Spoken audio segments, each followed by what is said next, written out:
6 টাকা বেচা যাবে না আলী, মোহর ধরে 10 লাখ 1 টাকা, আবার 1 টাকাও দেয় না। কত বড় বাটপারে আপনি চিন্তা করেন, দিবে না 1 টাকাও, ধরে 10 লাখ টাকা। এর চেয়ে বড় বাটপারে আল্লাহর জমিনে আর কি আছে বলেন? যুবকরা যা ধরতে পারবেন তাই দিবেন।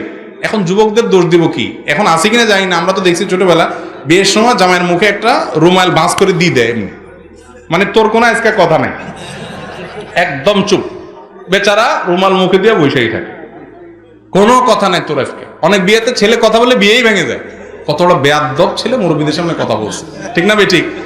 এসব অনাচার আমাদের নোয়াখালীতে আবার একটু বেশি। আরে ভাই, বিয়ের সময় ছেলে কথা বলবে না মানে কে কথা বলবে? ছেলেই তো কথা বলবে। মোহরটা দিতে হবে কি ছেলের না ছেলের বাপের?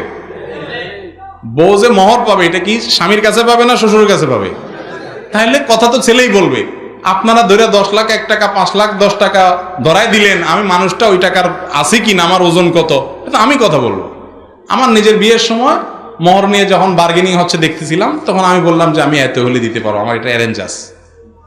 তো সবাই চুপ হয়ে গেছে, আলহামদুলিল্লাহ পরে রাজি হয়ে গেছে, আমি ওটা দিয়ে দিচ্ছি। কিন্তু আমাদের সমাজে ওই ছেলের মুখে রুমাল দিয়া মুরব্বীরা এবার ঠিক করে।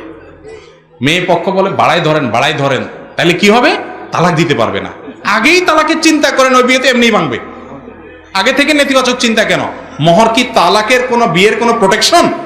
মোহর হলো স্ত্রীর উপহার, তাকে বাসর ঘরে দিয়ে দিবেন। আপনার মোহরের টাকা না থাকলে রোজা রাখবেন, আপনার বিয়ে করতে বলছে কি?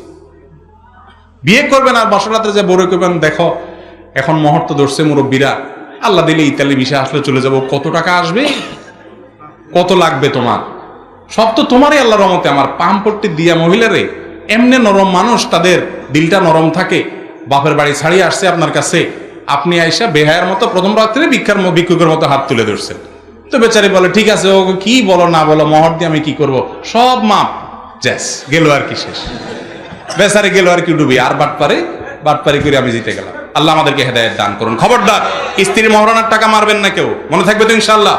মহরানার টাকা দিয়ে আবার হিসাব নিতে আসবেন না কি করছো, তার ব্যাপার সে কি করবে।